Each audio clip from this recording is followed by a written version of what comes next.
Good afternoon. The Harper government has delivered a fiscal belt-tightening budget. There are promises to slash the forecasted deficit of $53.8 billion this year. And as CTV's Richard Madden reports, the Conservatives say a total of $17.6 billion can be saved over the next 5 years.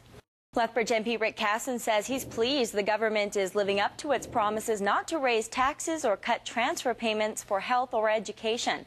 Casson spoke to us from Ottawa this afternoon. He says he's also encouraged that the government remains committed to research funding that could benefit southern Alberta. Casson, who chairs the government's committee on the Canadian mission in Afghanistan, says he's not overly concerned about government plans to slow down military spending. He says Canada has created a military that has the capacity and willpower to respond to emergencies around the world.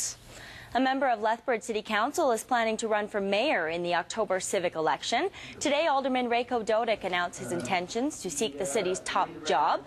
Dodick, who also practices law in Lethbridge, is a member of several boards, including the Audit Committee and Police Commission. Dodick says he wanted to see what former Mayor David Carpenter was going to do before entering the race. Now, Carpenter confirmed earlier this week that he would not be re-entering local politics. So far, the race is wide open. Incumbent Mayor Bob Tarlick is not running for re-election.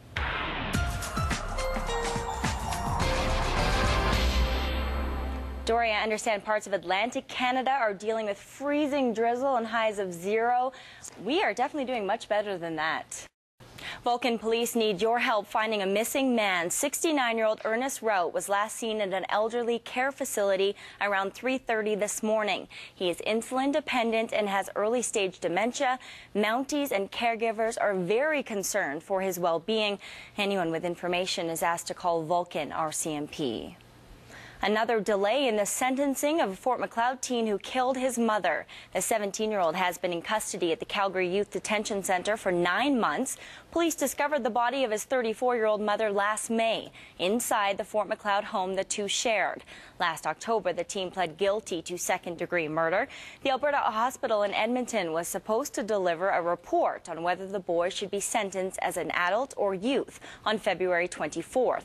But that report just came in yesterday. That means both the Crown and defense need more time. The case will return to court April 16th.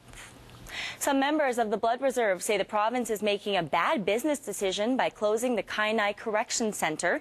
The Alberta government plans to close the facility at the end of March. But today, band residents gathered in Fort Macleod in hopes of getting the province to reconsider. Terry Vogt explains. Thanks, Terry. A report released this week by an independent Alberta scientist says there are nearly 700 grizzly bears in the province. The report will be used by the Endangered Species Conservation Committee to figure out if grizzlies should be considered at risk, threatened, or endangered. Since there are literally hundreds of bears roaming the province, Fish and Wildlife is launching a grizzly bear awareness program aimed at reducing bear confrontations in the foothills. Alicia Fieldberg reports. In 2002, the committee recommended grizzlies be designated as threatened, but the province did not accept that recommendation. Right now, let's take a look at today's markets.